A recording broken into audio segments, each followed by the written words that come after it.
Você vai acompanhar agora as aulas preparatórias para o Enem. Essa é uma parceria da TV Assembleia com a Escola Legislativa. Mas antes, vamos conhecer o trabalho dessa escola, que oferece aulas para alunos da periferia da Grande João Pessoa e todo ano a prova de 70% a 80% dos alunos, com uma equipe formada pelos melhores professores da capital. Tiago é um dos alunos do ELEGES, a Escola do Legislativo, que surgiu com o objetivo de capacitar e qualificar os funcionários da Casa Epitácio Pessoa. A Escola do Legislativo está agregando muito minha formação como pessoa em si, além do como eles planejam as aulas em si, que é de qualidade, por cima, além de ser gratuito, que facilita todo mundo, uma parcela da população conseguir essa educação de qualidade, me formou como uma pessoa. Agora eu sei muito sobre ética e cidadania, como se comportar como cidadão e principalmente como exercer minha função de cidadão. A Escola do Legislativo surgiu como uma resposta à Constituição Federal, que no artigo 39, parágrafo 1º, diz que todo órgão de governo deve ter sua escola de treinamento ou seu núcleo de treinamento. Então, prioritariamente, a Escola do Legislativo surgiu para capacitar os talentos humanos da Casa de Epitácio Pessoa. Desde o início, havia uma necessidade de que a escola aproximasse o poder legislativo da sociedade civil. Então, sentimos essa necessidade de trazer a sociedade para a escola com o intuito de conhecer o funcionamento do poder legislativo. O ELEGES conta com uma ampla programação dentro da educação, para além da capacitação de servidores.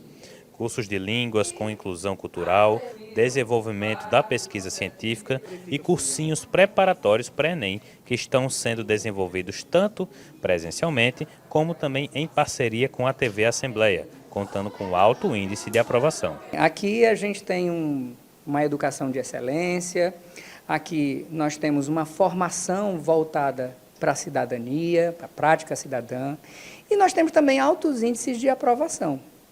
Então, nada mais importante, para a formação desses jovens que estão aí em crescimento, pensando no futuro, sendo o futuro, do que uma educação de qualidade. Além disso, a ELEGES conta com um sistema educativo baseado em pilares, como explica a coordenadora. A formação e a capacitação, tanto dos servidores da Casa de Epitácio Pessoa, como do público externo, com vários cursos de extensão universitária e formação, a produção do conhecimento com o grupo de pesquisa. Hoje, esse grupo de pesquisa está contemplando mais de 30 pesquisadores no Brasil todo. Agora, em abril, lançamos o primeiro e-book, parte dessa pesquisa científica, e vem aí o segundo. E a educação para a cidadania em si. Os alunos do cursinho pré-vestibular têm aulas de ética e cidadania comigo, e combina com a visita à Casa de Epitácio Pessoa, onde eles vão ver minuciosamente o processo legislativo. A ELEGES, premiada em 2017 pela Associação Brasileira de Escolas do Legislativo, continua trabalhando para formar cidadãos e fortalecer o poder legislativo. Fala, turma! Vamos dominar os conteúdos de geografia? Então acompanhe essa aula e vem com a gente nessa jornada. TV Assembleia, a Paraíba se enxerga aqui. Olá, eu sou o professor Paulo Vital, da disciplina de Geografia, aqui diretamente da TV Assembleia, e quero convidar você a mais uma aula em que nós estaremos preparando você para o Exame Nacional do Ensino Médio. Este cursinho, em todas as disciplinas, procura trazer o melhor para você, o melhor daquilo que nós temos, para que você se sinta confortável, convicto e a certeza da realização de uma excelente prova. O assunto de hoje é urbanização. E sobre urbanização, nós precisamos primeiro começar com um conceito. Um país urbano acontece quando ele tem sua população superior na cidade do que na zona rural. Em outras palavras, todo país urbano tem mais de 50% de seus cidadãos vivendo no espaço dessas cidades. Por isso que um dos aspectos mais importantes que nós temos hoje na história é que dos 8,2 bilhões de pessoas no planeta, mais de 50% já vivem em grandes centros metropolitanos em grandes regiões citadinas altamente urbanizadas. E é claro, se o processo de urbanização é uma realidade, nós precisamos tratar agora as causas deste processo. Dizia no início que a urbanização acontece quando a população da cidade supera a população rural. Portanto, o fator que determina o primeiro momento da urbanização é o êxodo rural. Lembrem-se, na aula anterior falávamos de movimento migratório. E o movimento migratório, o êxodo rural é um deles, é quando a sociedade sai do campo em direção às grandes cidades. Esse êxodo rural, esse movimento, essa saída, essa migração rural-urbana é o que vai contribuir como um elemento mais relevante para que a urbanização em si aconteça. Daí, matematicamente, nós podemos dizer assim, que a urbanização ela ocorre de forma inversamente proporcional. À medida que a população rural diminui, a população na cidade aumenta. Quando supera os 51%, você tem ali o espaço já urbanizado. Causas dessa urbanização, o êxodo rural. Mas o que é que promove o êxodo rural? A mecanização do campo, a modernização da agricultura ou uma estrutura fundiária desigual, terras concentradas de maneira improdutiva, conflitos fundiários. E isso vai contribuindo para que a população seja expulsa ou vá saindo gradativamente dessa zona rural, desse espaço campesino, em direção aos grandes centros, às cidades. Em contrapartida, nós temos também um outro fator que contribui diretamente para que esse êxodo rural aconteça, junto com a mecanização, que é o processo de industrialização. Porém, tomemos cuidado. A industrialização ela não pode ser colocada como fator determinante para todos os casos. Porque eu vou citar exemplos de países aqui urbanizados e que não são industrializados. Nós temos, por exemplo, países como Bolívia, a maior parte da população vive nas cidades, mas a Bolívia não é um país altamente industrializado. Colômbia, a própria Venezuela. Ora, se a industrialização não é o fator mais importante, o que seria o fator mais importante? Está aqui, mecanização do campo ou a concentração fundiária. Por outro lado, para alguns países, a indústria contribui para isso. Vamos para a Europa, países desenvolvidos, o que é que nós vamos ter? Uma urbanização pautada no grande processo da Revolução Industrial. Primeira Revolução Industrial, final do século XVIII, segunda Revolução Industrial, a ideia do Fordismo, Taylorismo, tá? Que vai impulsionar essa grande saída em direção aos grandes centros da Europa. No Brasil, na América Latina e outros países, mas vamos falar especificamente sobre o Brasil, a urbanização ela é considerada tardia, porque só começa a se intensificar depois da Segunda Guerra Mundial. Pautada também no êxodo rural, na mecanização da agricultura e a indústria como último fator. Daí, nós considerarmos que nesta urbanização nós vamos ter todo um rearranjo espacial das cidades, pautada nessa nova realidade vivida por países como o Brasil, México, tá? Tigres asiáticos, enfim. Uruguai, Argentina, países que depois da Segunda Guerra Mundial vão seguindo este caminho, levando centenas e milhares de pessoas a viverem nesses espaços em busca de melhores oportunidades de emprego, de renda, de estabilidade e até mesmo de sucesso nas suas vidas profissionais. Até porque o grande modelo de desenvolvimento econômico capitalista pautado na industrialização desperta nas pessoas esse sonho de mudança de vida. Não é assim que nós escutamos? Vou a São Paulo, vou morar no Rio de Janeiro. Frases do tipo, é ali onde se ganha dinheiro, é ali onde se consegue trabalho. É bem verdade que as oportunidades são maiores, mas não podemos nos enganar que nem todos serão incluídos nessas oportunidades.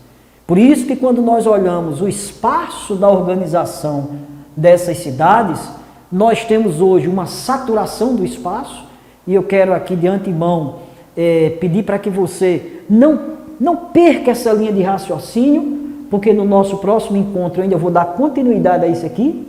Esse assunto não se encerra hoje, e aí é importante que nós compreendamos esses conceitos para entender também fenômenos como segregação socioespacial, macrocefalia urbana, tá? E essas terminologias, gentrificação, a gente vai tratar como consequências no nosso próximo encontro.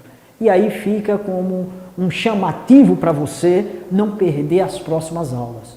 Portanto, a urbanização, ela está organizada assim, ó. Região metropolitana, que é a metrópole. Aquele espaço com mais de 1 milhão de habitantes, que exerce grande influência, a grande São Paulo, a grande região metropolitana. A grande Recife, grande Salvador, grande Porto Alegre, grande Manaus, grande Florianópolis, grande Rio de Janeiro, grande Belo Horizonte. Veja, por que grande?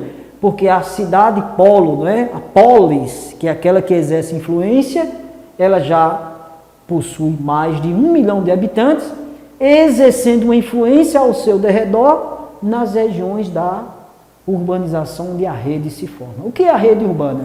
É a conexão entre cidades.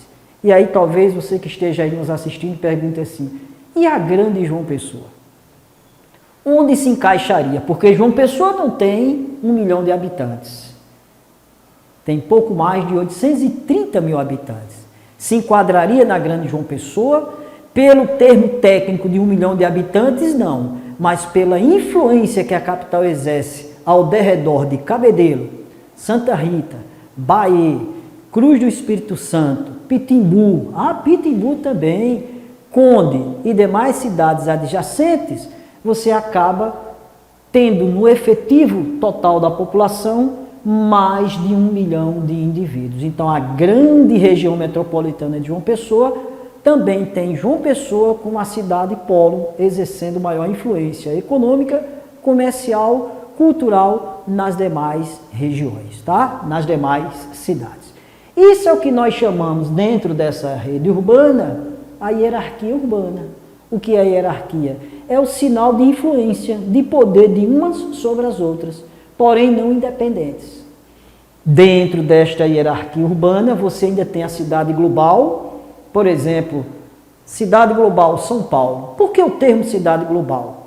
Porque São Paulo não só é metrópole, por ter mais de 1 milhão de habitantes, como também é uma mega cidade, porque tem mais de 10 milhões de habitantes, é uma área conurbada, porque está dentro de um emaranhado de muitas cidades, onde uma perde a identidade para outra.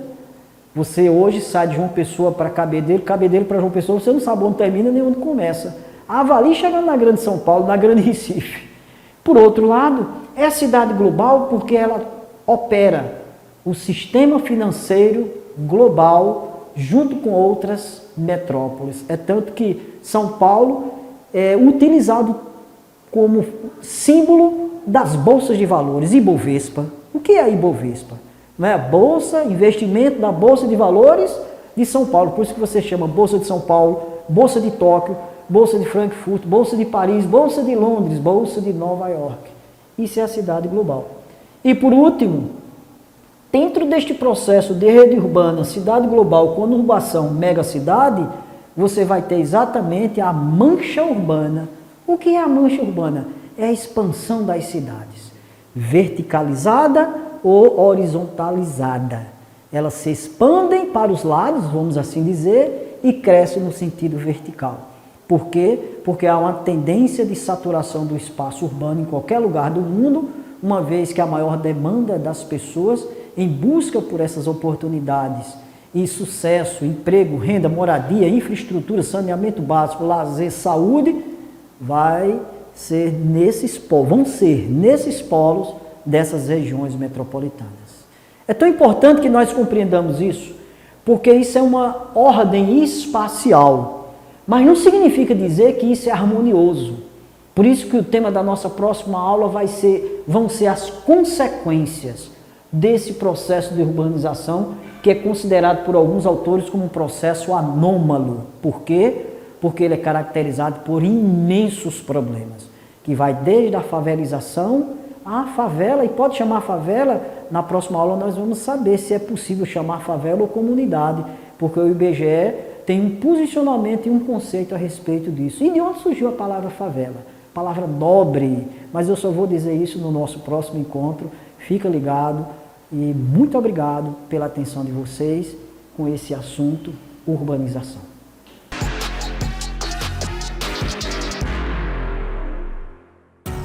Ó pátria amada, idolatrada, salve!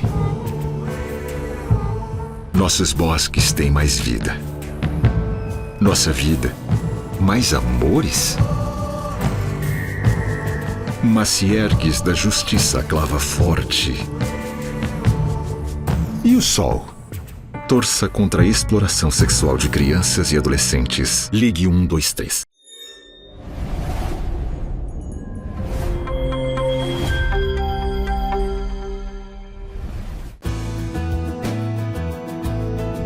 No Espaço Mulher, você vai conhecer o trabalho da Secretaria de Estado das Mulheres e da Diversidade Humana. Um programa que apresenta como políticas públicas atravessam mulheres de toda a sociedade. Nesta edição, a secretária Wanda Menezes fala sobre acolhimento e inclusão. Espaço Mulher, cidadania e informação para você.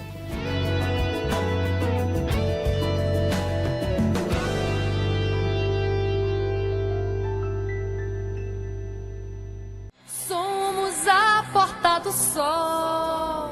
Dizem que toda casa tem um coração. Abençoe nossas casas, as nossas famílias. Aqui o nosso atende por um nome, Seu Gilson, que há mais de 60 anos é referência de gerações na contínua transformação da casa. Ele orienta, motiva e agora ajuda a conduzir o Ecoleges, o nosso dever de casa da sustentabilidade. Com o Ecoleges, a Assembleia já economizou muita água, papel, copos e milhares de quilowatts. A mudança se vê nos corredores, nas salas, na creche e na escola da Assembleia, onde a cada dia o servidor se faz protagonista dessa transformação, sob a serena supervisão do Seu Gilson. Por função, ele abre as portas da Casa do Povo. Por vocação, ele abre caminhos para uma Assembleia mais humana. Seu Gilson atravessou gerações e antecipa um futuro mais sustentável. Cuidar da natureza é cuidar da vida, meu jovem.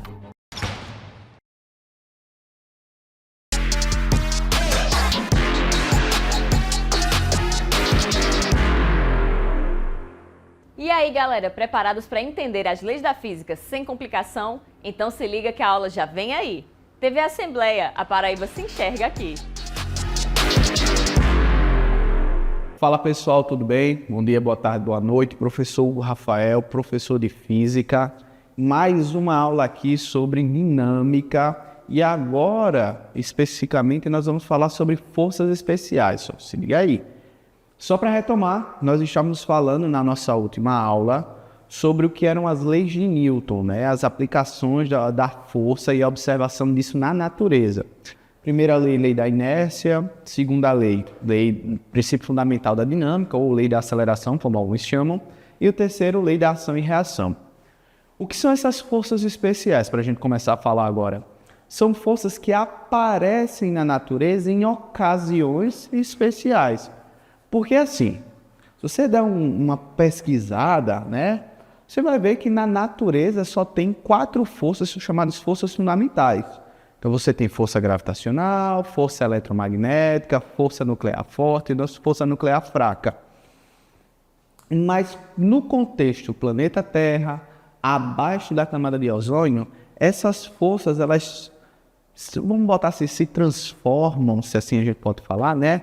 Elas criam situações específicas, especiais, da qual nós vamos tratar agora. Então a gente tem 5 situações, ou seja, 5 forças para a gente estudar a partir de agora, beleza? Então vamos lá, ó, devagarzinho aqui, ó, para cá. Chega comigo. A primeira força e a mais evidente, a mais especial que nós temos é chamada de força peso. Vamos para o primeiro detalhe. Peso é uma força. Quando você sobe na balança, você está medindo sua massa. Massa, um acúmulo de matéria, né? Uma porção limitada de matéria que ocupa lugar no espaço. Peso é uma força. E ela vem da chamada força gravitacional. Ela é uma força que surge apontada para o centro da Terra. Então, ó, sempre em direção ao centro do planeta Terra e faz com que os corpos naturalmente sejam atraídos. Lembra da ação e reação? A Terra atrai os objetos e os objetos são atraídos pela Terra. Então, a gente só vê o efeito dessa força sendo aplicada em direção ao planeta Terra. Então, a gente tem essa definição. Então, peso é uma força que empurra, vamos botar entre aspas, os objetos para o centro da Terra, independente de qual localidade do planeta Terra. Como é que a gente mede essa força? Peso, a gente até brinca, peso é tamanho de camisa, PMG, né? Logo, se mudar a ordem, fica diferente. Mas, o peso de um corpo depende da massa. E nas aulas passadas, a gente já falou desse carinha aqui, a aceleração gravitacional. Uma aceleração criada pelos corpos celestes, em que os objetos aumentam a velocidade em direção ao chão. Então, se sobe, diminui, se desce, aumenta. Como o peso é uma força para baixo, é uma força de atração, da qual a força sempre acelera os objetos. Então, a gente chegou no primeiro ponto aí, beleza? Então, força-peso, força de interação com os corpos celestes, direcionado para o centro da Terra. Legal? Segunda, força normal. O que é a força normal? Bom, o termo normal, já vocês vão ver em outras ideias, mas a gente pode dizer o seguinte: toda força dita normal, ela é uma reação feita por superfícies. Vamos entender. Se é reação, alguém fez a ação. Então, eu ajo sobre a superfície e ela reage sobre mim. Detalhe, só acontece em superfícies.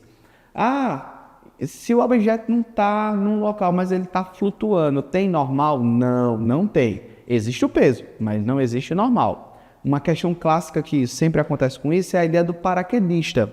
Quando o paraquedista salta e abre o paraquedas, ele tem uma força empurrando-o para baixo, que é chamado de força-peso, mas existe uma outra força empurrando ele para cima, e por isso que ele plana.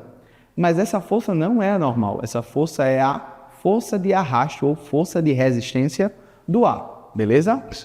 Então, reação feita por superfícies. Primeiro, essa reação ela é perpendicular à superfície. Então, se a superfície está na horizontal, a força é feita na vertical. Se a superfície está na vertical, a força é feita na horizontal. Tranquilo?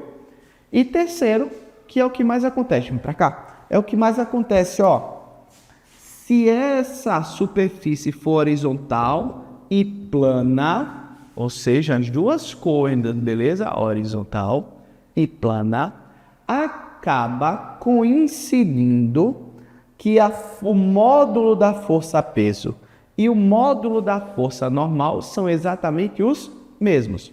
Cuidado. Na teoria, os módulos são iguais, mas elas não são forças de ação e reação. O que é que significa? Sempre que tem peso, tem normal? Não. Sempre que tem normal, tem peso? Não. Porque para classificar como par de ação e reação, esses dois vetores, essas duas forças, elas têm que ter o mesmo módulo, na mesma direção e em sentidos opostos. Então, um tem que estar para cima, outro para baixo, um para a direita e para a esquerda, um subindo, outro descendo. E existem várias situações em que isso aqui não é um par de ação e reação. E para ser um par de ação e reação, todas as situações tinham que ser a mesma. Então, no caso de uma superfície horizontal e plana, os módulos delas são iguais, porque coincidentemente estão na mesma direção e em sentidos opostos. Beleza? Terceira, força de tração. O que é tracionar? Puxar, arrastar. A gente fala na física que força de tração é uma força ocasionada por fios, cordas, correias, correntes, tudo aqui dá a ideia de transmissão. Então, quando você brinca de cabo de guerra, a força é transferida para a corda e a corda transmite para as outras pessoas. Então, tração 4x4, tração 4x2. É a força que a correia faz para os 2 pneus ou para os 4 de um veículo. Então, isso só lembrando, só acontece com fios, cordas, correias, com aquela coisa que dá a ideia de transmissão. E essa transmissão é integral. O que é que isso significa? Que toda a força é transmitida. A corda não fica com um pedaço da força e nem a corda transmite mais força do que as pessoas ou o objeto estejam aplicando. Transmissão integral. Se é 20 newtons, é 20 newtons. Se é 100 newtons, é 100 newtons. Nem mais, nem menos. Mas, para que isso aconteça de maneira bem evidente, a gente tem que considerar que a massa desse fio, corda ou corrente, é desprezível, ou seja, ele é tão pequeno, tão leve, que a massa dele não importa. E aí, por que isso? Lembra da inércia. A inércia é a capacidade de fazer movimento. Se for cordas muito pesadas, eu primeiro tenho que vencer a inércia para depois eu transmitir a força. Então, se eu considero uma massa muito pequena, toda a força que eu aplico, ela só transmite. E o fio tem que ser inextensível. O que é que significa fio inextensível? Ele nem estica e nem encolhe. Tá. Mas se por um acaso esse fio esticar ou encolher, o que é que acontece? Aí sai do que nós chamamos de força de tração para a chamada força elástica. Primeiro, força elástica e força de atrito, elas caem no que nós chamamos de forças restauradoras. Vamos lá. O que é a ideia de restaurar? Voltar à condição inicial, ou à primeira condição. Então, quando eu digo que é uma força restauradora, eu digo que ela é uma força contra o movimento. Então, se eu quero aumentar, ele naturalmente quer diminuir, ou se eu quero diminuir, ele quer aumentar, para voltar à condição inicial, original. Então, por isso que a ideia de uma força restauradora, porque ela vai contra o movimento do objeto. Então, a primeira delas é, o que é força elástica? É uma força restauradora. Vamos lembrar do conceito de elasticidade. É importante a gente entender isso, né? O que é algo elástico? É algo que eu consiga mudar sua forma geométrica e ele naturalmente volta para a situação original. Aquilo que não é elástico é plástico. Plástico não é um objeto. Plástico é uma característica do objeto.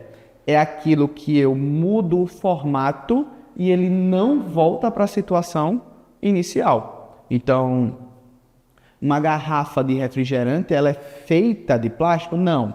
Ela tem característica plástica, porque ela é feita de um polímero, ok? Então, um polímero, e aí o professor de Química vai conversar melhor com vocês sobre isso, mas basicamente é um material cuja característica é ser plástico.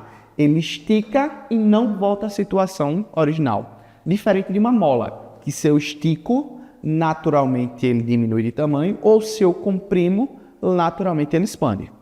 Então, a força elástica é uma força restauradora que vai contra o movimento e é baseada numa lei chamada lei de Hooke. O que essa lei de Hooke diz? Que a força elástica é K vezes X. Só lembrando, força é um vetor, esse X é a deformação, e a deformação é um vetor, beleza? Acabei não colocando aqui, mas é um vetor. Então, ela é um vetor. E mais detalhada ainda, ela é contra o movimento. Então, quando a gente calcula o módulo, vai aparecer um menos aqui, menos Kx. Primeiro, x é a deformação, o quanto ele esticou ou o quanto ele encolheu. E o K aqui é literalmente nós chamamos de coeficiente de elasticidade. O quão duro ou quão mole é o meu material, ou seja, o quão fácil é de esticar ou quão duro ou quão difícil é de esticar. Então, esse K está representado dessa forma. E aí, para a gente encerrar, força de atrito. O que é a força de atrito? Classificação de força restauradora, você já sabe, mas é a interação entre duas superfícies. Quanto mais irregulares é essa superfície, ou seja, mais defeito, maior é o atrito fornecendo. Quanto mais plano, liso, perfeito, menos é o atrito. O atrito pode acontecer de duas formas, estático ou cinético. Alguns livros, alguma literatura, né, que você pesquisar, pode chamar também de dinâmico. O que é o atrito estático? É que se um corpo está parado, é a capacidade de permanecer ou de fazer ele ficar parado. Então, quando você puxa uma cadeira, aquele início de força que você puxa, a cadeira continua parada. Mas vai chegar uma hora que você vai exercer tanta força que o atrito entre os pés da cadeira e o chão, ele não consegue segurar a cadeira, então a cadeira começa a andar. Aí ela entra no atrito cinético, que é o atrito justamente de quando o corpo está em movimento. Então, se ele está em movimento, essa força que tenta frear o objeto para ele voltar à condição inicial. Então, a força de atrito, no termo, né, e no cálculo, na fórmula, depende de duas coisas. Primeiro, da força normal. E por que depende da força normal? Porque depende da superfície. E segundo, depende dessa letra bonitinha, né, chamada μ, mas significa o coeficiente de atrito. O que significa? É um número que dá a ideia da interação entre as superfícies. Para você entender, um exemplo bem facilzinho, bem claro. Você, com sua mão, tem várias ranhuras, sulcros, que nós chamamos de digitais. Essas digitais, elas servem justamente para você pegar nas coisas e, abre aspas, agarrar, ficar preso. Quando você passa creme nas mãos, esses defeitos, essas irregularidades são preenchidas pelo creme. Então, uma superfície que era irregular, ela passa a ser regular, perfeita. Então, o atrito diminui, o que faz as coisas escorregarem. Um chão molhado diminui o atrito entre o solo do sapato e os pés. É por isso que os pneus dos carros têm aquelas ranhuras, são chamados sulcros, que é para quanto mais ranhurado, né, quanto mais cortadinho o pneu, quanto mais sulcrados, maior é o atrito entre o chão e o pneu. Por isso que quando a pista está molhada, os freios parecem não funcionar. Mas não é que os freios não funcionam, é que não existe mais o atrito que existia antes, quando a pista estava seca. Entendeu? Estudem, revisem essas 5 forças, porque elas são muito importantes para as próximas aplicações das nossas próximas aulas, tudo bem? Então, bom estudo para você, boa semana, bom final de semana. Não sei qual horário que você vai ter vendo essa aula, mas eu desejo um ótimo dia e espero muito que você tenha entendido. Na próxima a gente se encontra, beleza? Valeu!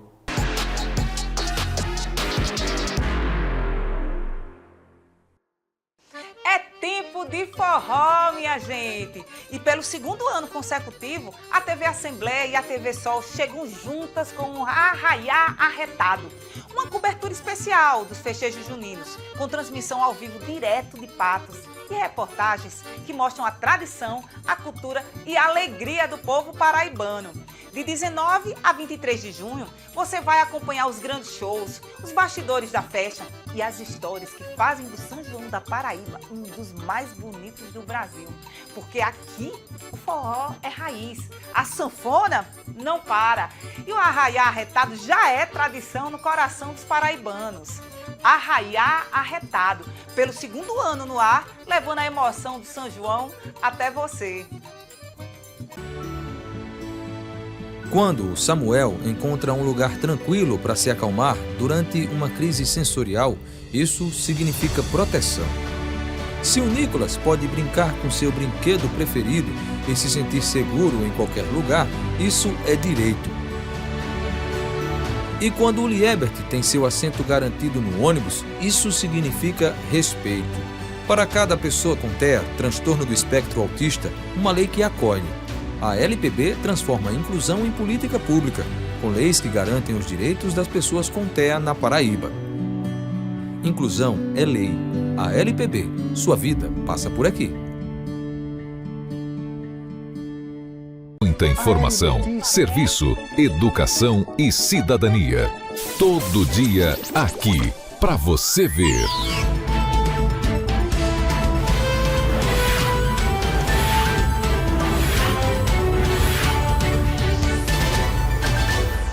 No AL em Movimento, você acompanha a agenda institucional da presidência e as atividades dos deputados em suas bases e nas comunidades. Um jornal no meio da manhã, com o que você quer saber.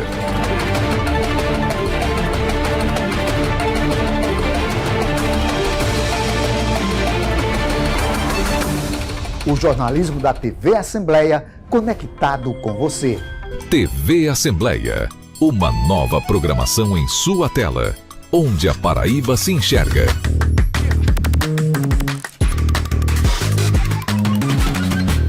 Reflexão e informação com profundidade. Você vai conhecer direitinho o trabalho de seus deputados. Vai acompanhar tudo do plenário.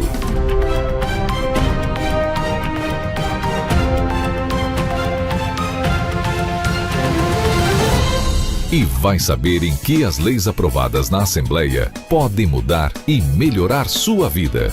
A explicação das leis como você nunca teve.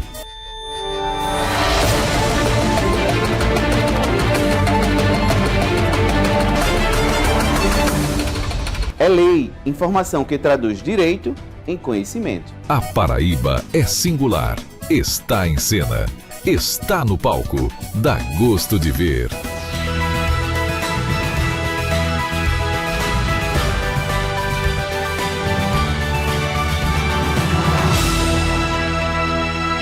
Vai dar gosto de ver a riqueza de nossa cultura e o valor de nossos músicos e de nossos artesãos.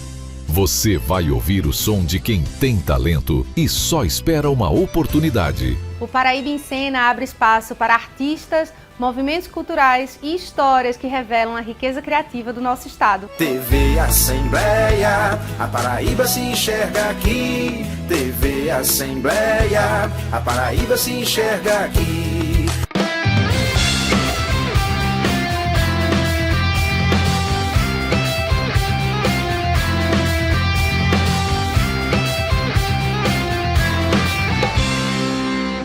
A TV ALPB mostra exemplos de coragem, solidariedade e superação que inspiram a todos nós.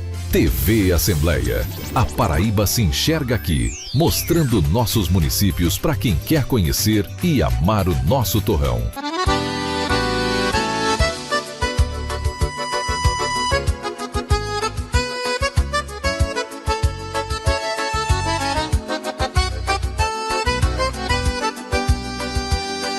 Paraíba Meu Torrão, um programa para conhecer, valorizar e se apaixonar ainda mais pelo nosso estado. Você vai ter um horário marcado para os documentários de sua preferência sobre história, meio ambiente, a vida moderna e tudo mais que lhe interessa. A nova TV Assembleia vai levar até você cursos técnicos. Quer aprender inglês? Venha pra cá. Speak English. Quer se preparar para o Enem? Venha com a gente.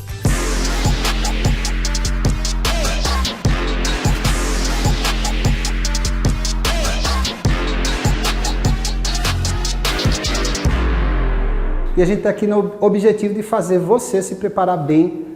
Nossas aulas do Enem vão lhe dar a chance de chegar à universidade. E em 3 horários para você marcar seu encontro com o futuro. Aproveite essa oportunidade. De olho no Enem, girando nos municípios, abrindo espaço pra mulher, mãos à artes, mãos à obra, dando os primeiros passos, pra mostrar pra você como é que é. TV Assembleia, a Paraíba se enxerga aqui. Informação, serviço e cidadania. TV Assembleia, a Paraíba se enxerga aqui. A Assembleia está mais perto de você e quer fazer parte de sua TV. TV Assembleia, canal 8.2. A Paraíba se enxerga aqui.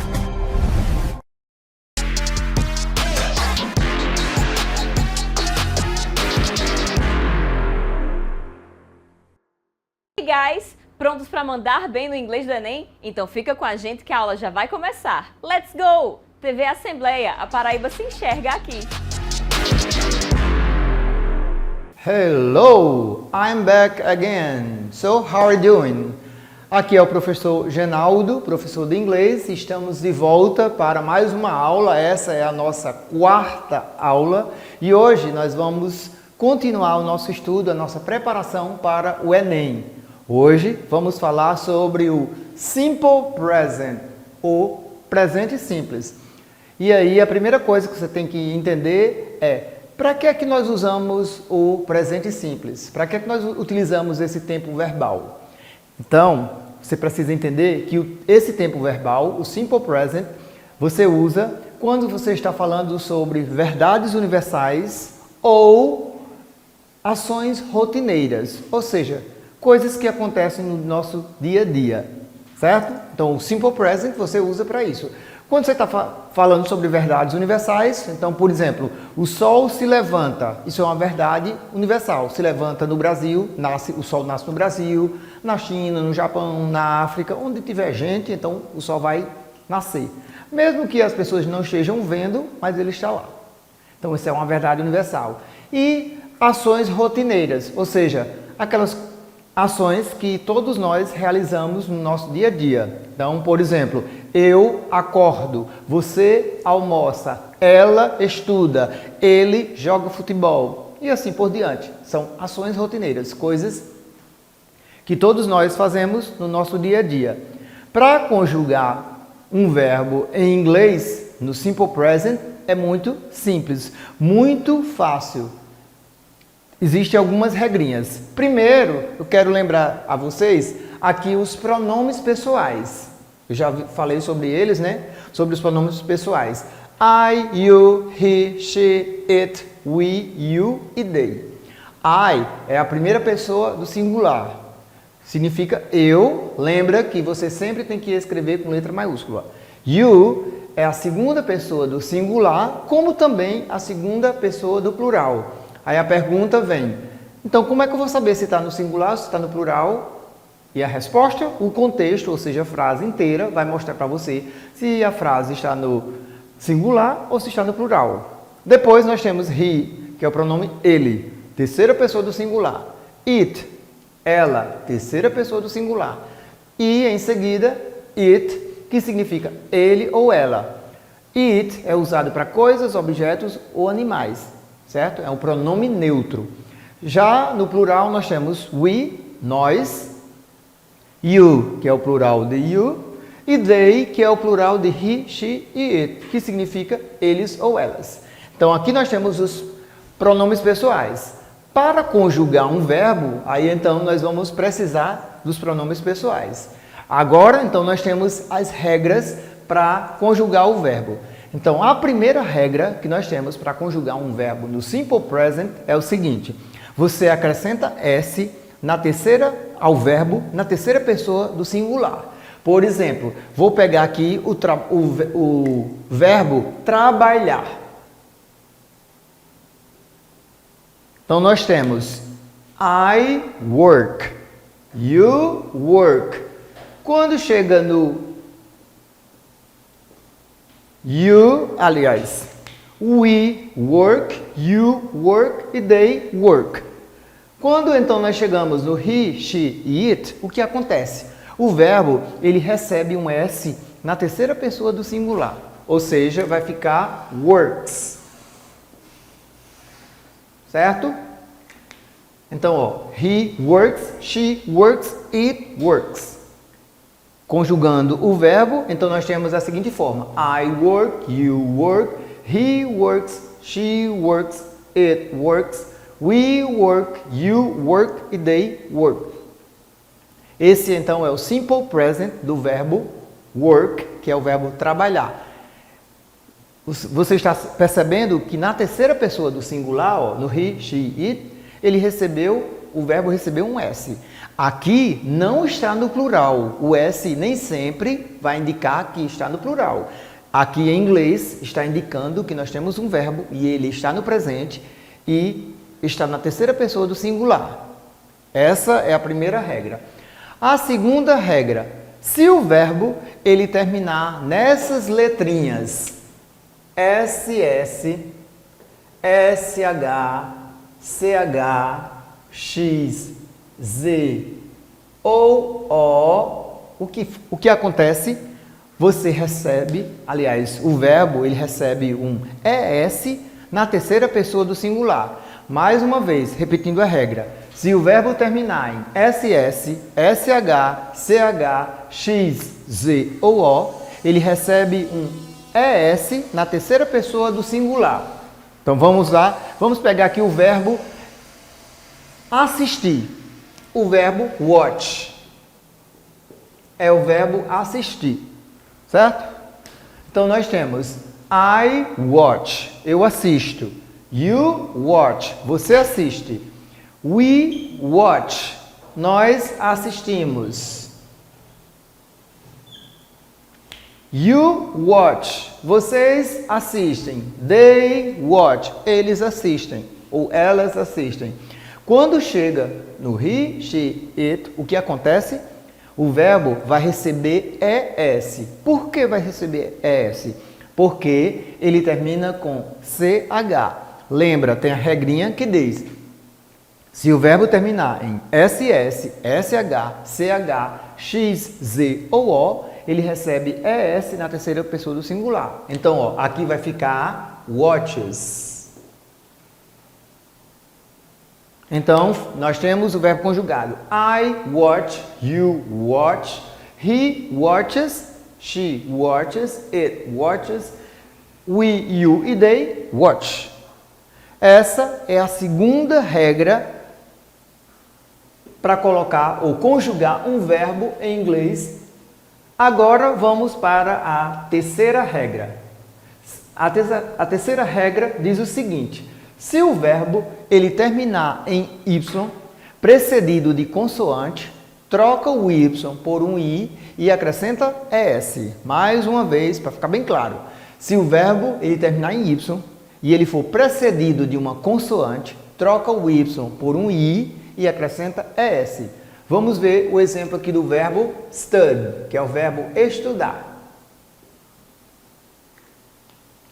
I stud, eu estudo. You stud, você estuda. Vamos dizer, nós estudamos.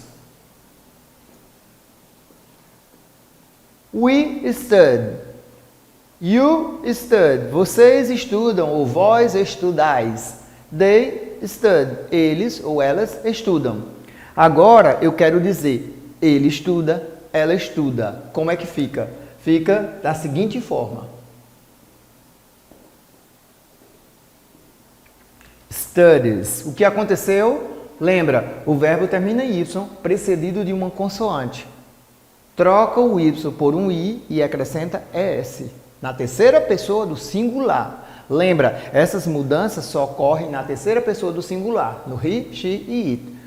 No restante, o verbo permanece igual para todas as outras pessoas. Essas são as 3 regras para você conjugar um verbo no presente em inglês. Então, as regrinhas são fáceis. Agora, nós vamos ver como é que fica dentro de uma frase. E aí, então, você vai perceber essas nuances ou esses detalhes. Vamos lá. Aqui, então, eu tenho uma frase na forma afirmativa. A frase é a seguinte: He studies English. Que traduzido é, ele estuda inglês. Essa frase está no presente, certo? Como é que eu sei? Porque o verbo aqui, ó, indica o presente. Aí eu já sei que esse verbo aqui é o verbo estudar. E como está aqui no pronome pessoal he, então ficou studies. Por quê? Ele termina em Y e antes tem uma consoante. Retirei o Y, troquei por um I e acrescentei ES. Então ficou He studies English. Daí nós temos, vamos transformar a frase que está na forma afirmativa para a forma interrogativa, para fazer uma pergunta. Vamos perguntar, ele estuda? Como é que fica? Quer dizer, eu vou perguntar, ele estuda inglês? Aí como é que fica? Eu vou precisar da ajuda de um auxiliar, que vai ser does. Aí o que é que vai acontecer? Quando eu for fazer as perguntas em inglês no presente, eu vou precisar da ajuda de does ou do. Aí então preste atenção aqui, ó. Quando nós tivermos essas pessoas aqui I, you, we, you e they, eu vou precisar da ajuda de do. E quando for he, she, it, eu vou precisar da ajuda de does. Ou seja, o auxiliar does para fazer a pergunta. Então, o que acontece? Ó, aqui tem he. Eu, então, vou utilizar o auxiliar does para fazer a pergunta. Então, toda vez que for uma pergunta no presente, quer dizer, 99,9% das vezes, né, porque tem um verbo to be, que não segue essa regra, então eu vou utilizar o does. O pronome pessoal eu vou repetir, e se fosse o nome de uma pessoa, repetia o nome da pessoa. Por exemplo, John. John studies English. John estuda inglês. Aí eu ia repetir aqui John. Mas tem um pronome aqui, então eu vou repetir o pronome. O verbo vem depois, só que o que acontece? O verbo, ele volta para a forma original. Na forma interrogativa, o verbo volta para a forma original. Ele não fica studies, ele fica stud. E tudo que eu tiver depois dele, repete. Então, por exemplo, nós temos aqui, ó, he studies English, ele estuda inglês. Does he study English? O verbo voltou para a forma original. E aí nós temos a pergunta. Does he study English? Ele estuda inglês? A esta pergunta, nós temos duas respostas. Podemos respondê-la de duas formas. Eu posso responder na forma afirmativa, respondendo yes, sim. He does. Ó, aqui, ó, no início da pergunta, já tem a resposta. Yes, he does. Sim, ele estuda. E se ele não estuda, como é que fica? No, he does not. Lembrando que esse does not pode ficar doesn't, a forma contraída, certo? Aí nós temos agora a frase na forma negativa. Eu quero dizer, ele não estuda inglês. E aí como é que fica a frase? Ó, he, repete o pronome pessoal, doesn't, que vai indicar que a frase está na negativa, que é no presente, que é na negativa.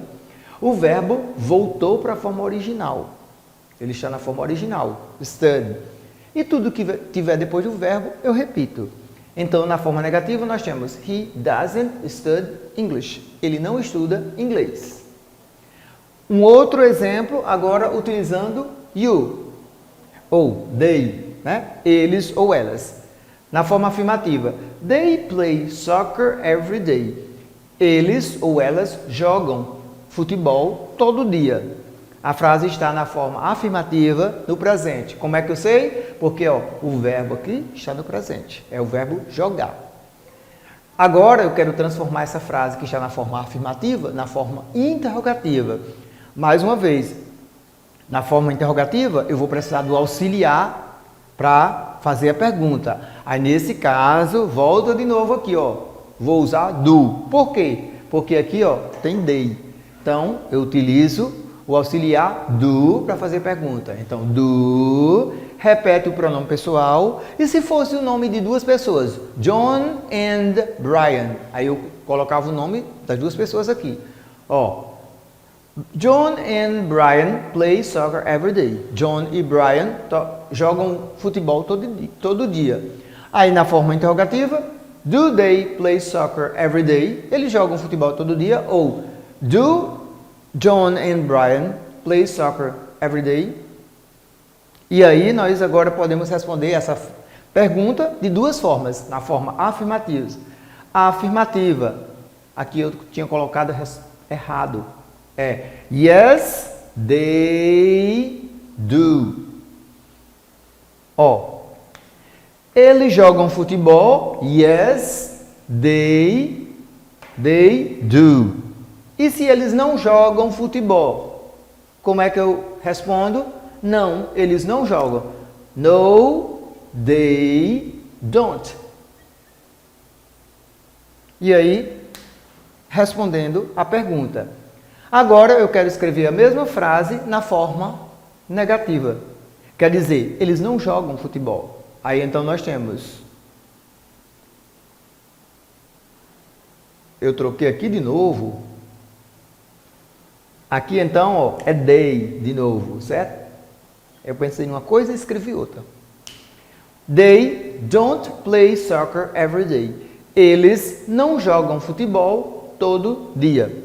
Ó, você vê aí, viu aí que eu dei uma derrapada, pensei uma coisa, escrevi outra. Quando você está estudando, você tem que ficar muito atento. Quando você está respondendo questões do Enem, lá na hora que você for fazer a sua prova, tem que ficar muito atento. Porque às vezes um deslize desse faz você perder uma questão na hora da prova do Enem. Então isso serve de aprendizado para nós. Atenção, foco, concentração. Na hora a gente não percebe, só que depois, quando às vezes a gente volta atrás, na hora de analisar a questão direitinho, aí percebe o erro, como eu percebi aqui agora. Então, muita atenção na hora dos seus estudos. Então, resumidamente, aqui nós temos o Simple Present. Vamos, então, recapitular antes de encerrarmos a nossa aula. Estamos estudando o Simple Present, para que ele é utilizado. Ele é utilizado para falar sobre verdades universais ou, então, ações rotineiras. E aí, para você conjugar um verbo em inglês, existem 3 regras. As 3 regras são o seguinte.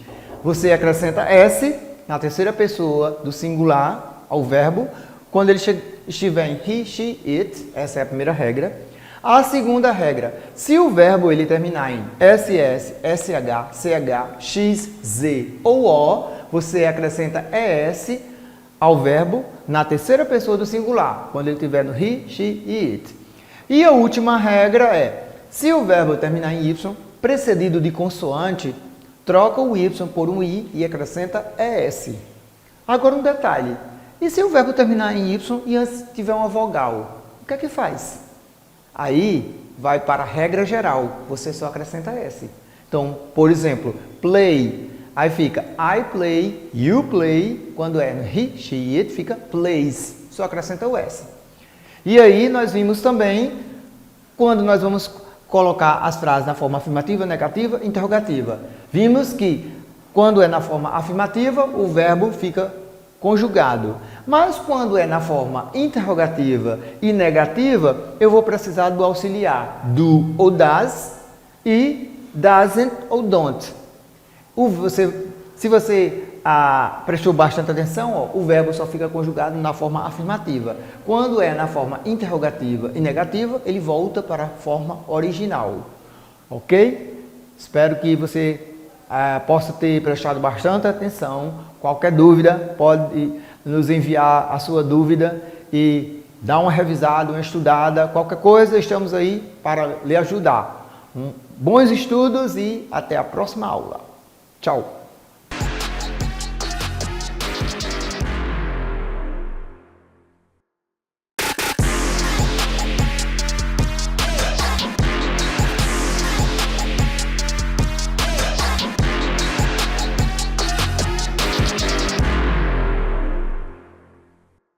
Para reforçar os seus estudos, você pode acessar a Biblioteca Cidadã neste QR Code e baixar os materiais didáticos que você precisa para arrasar no Enem. E se você perdeu alguma aula, fica tranquilo, tem reprise às 5 da tarde e às 10 da noite. Fique por dentro de todas as informações seguindo a gente no Instagram, @tvassembleia.pb. TV Assembleia, a Paraíba se enxerga aqui.